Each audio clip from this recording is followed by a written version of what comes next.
Bismillahirrahmanirrahim. Nisbatul amtar. Nisbatul amtar, la proportion des pluies. Taw bi dafa am programme nu muy wàcc ci àdduna bi, am quantité, la quantité de la pluie dafa am quantité nekk ci ay nuages di wàcc. Ihdal ma'lumati allati yu'tina iyyaha al-Qur'anul Karim, yenn information yi ñu alquran di jox anil matari ci affaire taw bi, huwa annahu dafa wax ni yanzilu min as-samaa'i ila al-ardi, mi nga wàcc ci asmaan ñëw ci suuf si bi qadarin, dañ ko mesurer du ëpp du manki, dañ ko natt. wa hazihi al-haqiqatu réalité bi mazkuratun tudd nañ ko fi surati Zukhruf, kama yi li ay bi wax ni wallazi boor bi mooy ki nga xam ne nazala moo wàccee min as-samaa'i ci asmaan maa an taw ndox bi qadarin ci calcul dañ ko mesurer. fa ansarna ñu dekkal bi ci taw bi baldatan réew may datan bu wow, suuf si wow. kazalika tuxrajoona, ëllëg bu ngeen di dekk noonu la leen di génnee.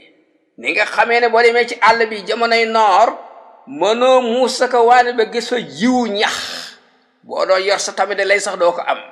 te bu nawet bi jotee ñëpp ñax yëpp dekki, borom bi nee na noonu laa leen di dekkale bu ngeen dee ba seey. kon réalité bi donc nekk na loo xam ne lu ñu déterminé la woon dans le Coran. alxuraan leeraloon na ko. hazihi kamiyatu almaxsabatu, quantité ndox bi ñu calculé nii minal matar ci taw bi, uktu sifat découvrir nañ ko maratan uxra encore fan min xilal al abhaas al haditha, par la recherche moderne. ngi def ay gëstu de xam-xam ñi ngi gëstu. wa tuqaddiru hazihi al abhaasu, gëstu bi ñu ko estimé annahu dañu wax ne fi thaniyati al wahidati benn seconde tatabaqaru min al ardi taqriban 16 millions tonnes min al ma'i. benn seconde bu nekk 16 millions tonnes d'eau ci ndox dana évaporer, te li évaporer may wàccaat. wa hadha yani anna al kamiyata allati tatabaqaru, ndox li nga xam ne mooy évaporer pour yéeg nekk taw fi sanatil wahida ci benn at tabluxu 513 trillions tonnes, 513 trillions tonnes d'eau. bu neex nga ne 513 milliards tonnes d'eau ci at bu nekk, loolu mooy wàcc. haza raxmu musaawin li kamiyatil matar, lii nii mi ngi tolloo quantité bi nga xam ni mooy yéeg mooy wàcc. allati tanzilu ala al ardi, ni muy yéegi noonu lay wàccee. benn seconde bu nekk 16 millions tonnes d'eau dina évaporer, 16 millions tonnes wàcc. buñ dee ba at bi jox nag, ba at bi jeex mu jox la 513 trillions tonnes d'eau, bari na. wa haza yaani an al miyaha, kon ndeke taw bi taduuru dawratan mutawazinatan, mi ngi dépendre ci bi cycle de équilibre, dañ ko natt du manque du ëpp. alayha taqumul hayaatu, ci li la dund bi doxee, ci dund bi ci li lay taxawee, alal ardi ci kaw fii ci àdduna bi.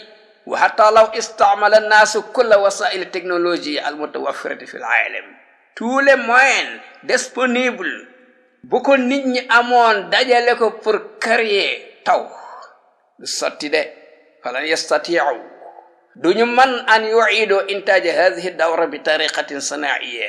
ñun dañ ko bëgg a fabriquer lu toll noonu artificiellement, mënul nekk. wala buñ jéemee dina am lu kon mu doy waar de. wa bi mujarradi hudusi xalalin, benn déviation écologique kese bu amee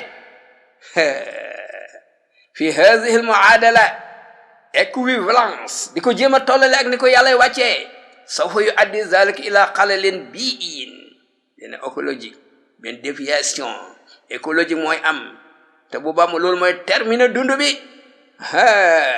yu addi zalika ila xalalin bi'in yunhi al hayata ala al ardi, walakin zalika la yahdusu abadan, loolu du am. yàlla kattanam mi ngi ko téye, mi ngi koy contrôler. fi kulli aamin, at mu ne daal ci kattanu yàlla tanzilu nafsul kamiyati, même quantité bi mooy wàcc min al amtaari tamaman kama yazkur al quranul karim. awalu man axarja cycle 2 huwa Bernard Palissy, benn boroom xam-xam bu ñuy wax Bernard Palissy moo ko njëkk a trouvé ci 1580. kon quantité ndox bi allati tatabaqaru fi kulli aam at mu ne li taawada pour mu dellusiwaat ila al ardi maratan uxra ala sakli amtaar bu ñëwaat nekk taw bu évaporé di nag lu ne évaporé mais buy wàcc taw lay doon quantité boobu kamiyatun sabitatun quantité bu fixé la bu at bi jeexee mi ngi nekk lan dégg nga 513 trillions tonnes ay milliards ci ay tonnes de hasil kamiyatu as-sabitatu quantité bi nga xam ne du manque du ëpp borom bi moom la ñu waxoon ci alquranul karim avant 14 siècle mu ne wallazi nazzal min as-samaa'i bi qadarin moo koy mesurer du ëpp du manque hada sabatu bi nii ñu ko fixé nii fil kamiyati ci quantité bi muhimun jiddan aka am solo li istimrari tawazunil bii équilibre écologique dund bi mën a normal li wàcc lu yàq du yàq wa bittaali alxayaat dund mën a vivre fii ci àdduna bi lu ko mooy buñ ci jéemee dara benn man du sotti de dañ bàyyee borom bi tabaraka wa taala li muy def xam na ko suñ dara manquéwul luy léeg-léeg luy yàqu nag ci ñun la ko defee ñu góorgóorlu bàkk ko moom jox ko gëddaam jaamu ko sàkku ndégalam sàkku ngërëmam moytu ay tereem topp ay ndigal borom bi tabaraka wa taala